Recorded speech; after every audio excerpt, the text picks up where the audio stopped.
Nakaalerto pa rin ang mga probinsya sa norte sa epekto ng Bagyong Bising. Habagat naman ang nagbunsod na ulang nagdulot ng landslide sa Benguet. May report si Darlene Kai. Mula sa bundok, tuloy-tuloy sa pagdaos-dos ang malat-tsokolating lupa at malalaking bato sa sitio Akupan sa Itogon, Benguet. Nasira na ang bahagi ng hanging bridge.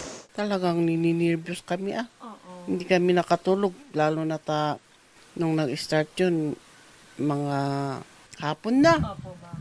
Malapit nang dumilim. Kaya nga nagbakwit kami lahat.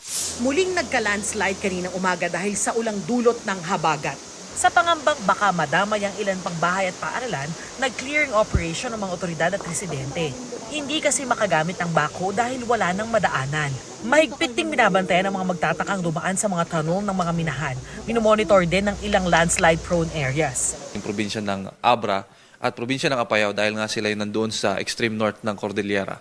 At yan yung mga possibility mas malapit doon sa rain bands ng ating Tropical Depression Bising. Sa La Union, halos zero visibility sa lakas ng ulan. Naunang isinailalim sa signal number 1 dahil sa Bagyong Bising ang 11 lugar sa Ilocos Norte. Sa bayan ng Pasukin, bantay sarado ang mga baybayin dahil sa taas at lakas ng mga alon.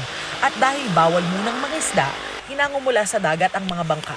Naka-ready naman na po lahat yung mga kailangan na paghandaan. Nag-preposition na po ng mga family food packs sa mga, particularly sa Corimao, sa Pasukin, and this morning sa Pagudpon.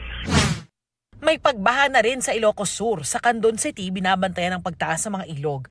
Sa Batanes, panay ang pag-iikot ng mga pulis para agad na makapag-abiso kung kailangan ng magpalikas. Mauna ni siya karon ang among room. Binaha naman ang isang paaralan sa Taguluan, Misamis Oriental. Tulong-tulong muna sa paglilimas ng tubig ang mga estudyante at guro.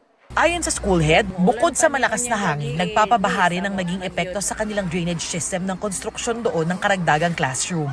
Sa ngayon, ilang stakeholders ang nagbigay ng lupang panambak para mapigilan ang pagbaha. Darlene Kai, nagbabalita para sa GMA Integrated News.